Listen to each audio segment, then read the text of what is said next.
When Rachel saw that she had not borne children to Jacob, she became envious of her sister. She said to Jacob, "Give me children, or I shall die." Jacob became angry with Rachel and said, "Can I take the place of God, who has denied you the fruit of the womb?"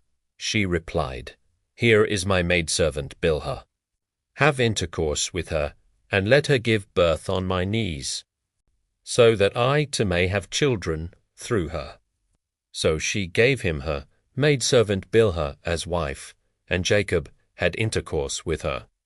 When Bilhah conceived and bore a son for Jacob, Rachel said, "God has vindicated me indeed, he has heeded my plea and given me a son." Therefore she named him Don. Rachel's maidservant Bilhah conceived again, and bore a second son for Jacob. And Rachel said, "I have wrestled strenuously with my sister, and I have prevailed." So she named him Naphtali. When Leah saw that she had ceased to bear children, she took her maidservant Zilpah and gave her to Jacob as wife. So Leah's maidservant Zilpah bore a son for Jacob. Leah then said, "What good luck!" So she named him Gad. Then Leah's maidservant Zilpah bore a second son to Jacob. And Leah said, "What good fortune, because women will call me fortunate." So she named him Asher. One day, during the wheat harvest, Reuben went out and came upon some mandrakes in the field which he brought home to his mother Leah. Rachel said to Leah, "Please give me some of your son's mandrakes." Leah replied, "Was it not enough for you to take away my husband, that you must now take my son's mandrakes too?" Rachel answered, "In that case Jacob may lie with you tonight in exchange for your son's mandrakes." That evening, when Jacob came in from the field, Leah went out to meet him. She said, "You must have intercourse with me, because I have hired you with my son's mandrakes." So that night he lay with her. And God listened to Leah. She conceived and bore a fifth son to Jacob. Leah then said, "God has given me my wages for giving my maidservant to my husband." So she named him Issachar. Leah conceived again and bore a sixth son to Jacob, and Leah said, "God has brought me a precious gift. This time my husband will honor me, because I have borne him 6 sons." So she named him Zebulun. Afterwards she gave birth to a daughter, and she named her Dinah. Then God remembered Rachel. God listened to her and made her fruitful. She conceived and bore a son, and she said, "God has removed my disgrace."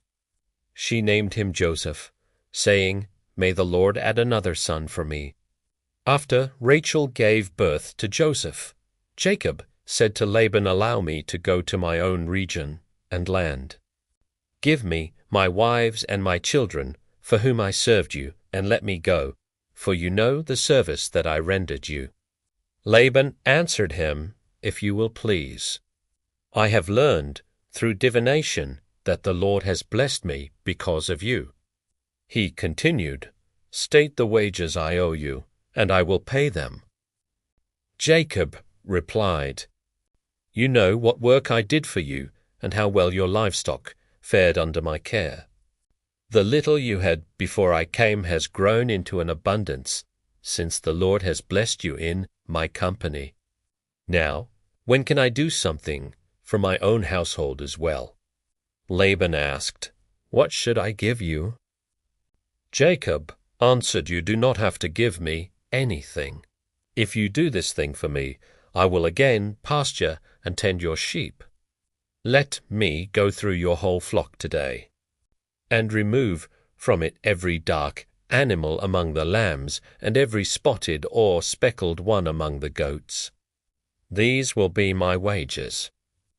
In the future, whenever you check on my wages, my honesty will testify for me any animal that is not speckled or spotted among the goats, or dark among the lambs, got into my possession by theft."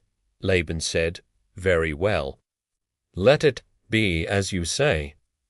That same day Laban removed the streaked, and spotted he-goats, and all the speckled, and spotted she-goats, all those with some white on them, as well as every dark lamb, and he put them in the care of his sons. Then he put a 3 days' journey between himself and Jacob, while Jacob was pasturing the rest of Laban's flock. Jacob, however, got some fresh shoots of poplar, almond and plane trees, and he peeled white stripes in them by laying bare the white core of the shoots.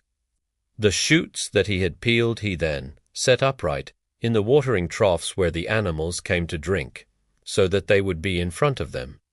When the animals were in heat, as they came to drink, the goats mated by the shoots, and so they gave birth to streaked, speckled, and spotted young.